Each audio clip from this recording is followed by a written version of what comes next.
This is my introductory video on Nauruan grammar. In it, I am talking about the most interesting things you can encounter in Nauruan grammar. Enjoy! One thing that is typical not only for Nauruan, but also for other small island languages in the Pacific Ocean, is reduplication. Reduplication means that you repeat a certain word or a part of it. This strengthens its meaning, or it shows that an action is being repeated many times.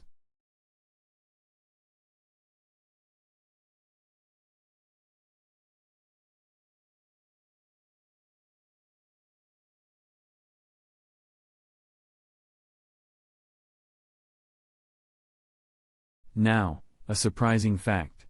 Whereas in English you only have singular and plural, and it does not matter if the plural means 2, 3 or 7 people, in Nauruan, you have special forms of substantives and pronouns depending on if you talk about 1, 2, 3 or more subjects or people.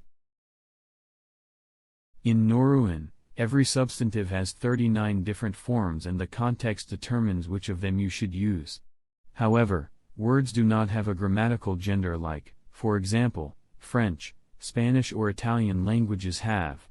Instead, you are adding the word Oman to a substantive to indicate that you are talking about a male person or object, or even if the object or person is female.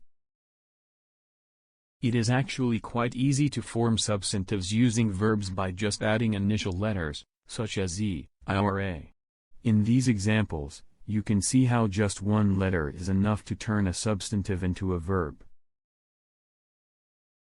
Remember that amen indicates a male person? Well, you can add this word to a verb and you can easily form the substantive for a job or a feature. Just use amen and then say the activity you are talking about. In this way, you are talking about a male person.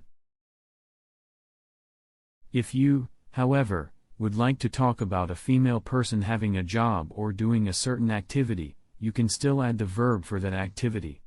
Just, instead of amen, you would say n or a nimlin.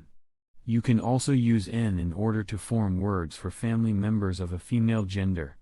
Just use the word for the male person and add n after it. You can use a similar strategy to talk about if an animal is male or female. In these examples, you can see the general word for an animal, such as domo or ku. If you want to specify what is the type of the animal, you need to use aman for male animals and n for females ones. Easy, isn't it? You can also express if the animal is old or young. You already know that ngayan means a child. If you say the general word for an animal and then add ngayan to it, this will mean that you are talking about a young animal. One of the most interesting things in Nauruan is how Nauruans form compound words, or words that consist of other words. Basically, they just add 2 or more words to each other to do it. Sometimes the meaning is quite literal, like, for example, eating hall. However, some tinges there is a more abstract meaning behind the combination of words, like, in the example cottage or small house.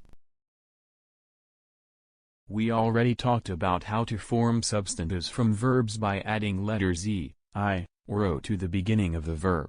In fact, it is also very easy to form substantives by adding prefixes, such as o, I, or ka to a verb.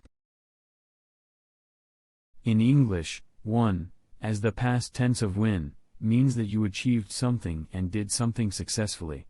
Well, in Nauruan, if you add one as a suffix at the end of the verb, it means that you succeeded in an activity, too.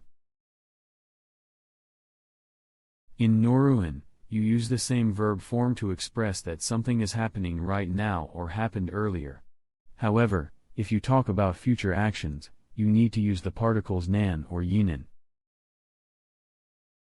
In Nauruan, you don't use the definite article, the, as you would do in English.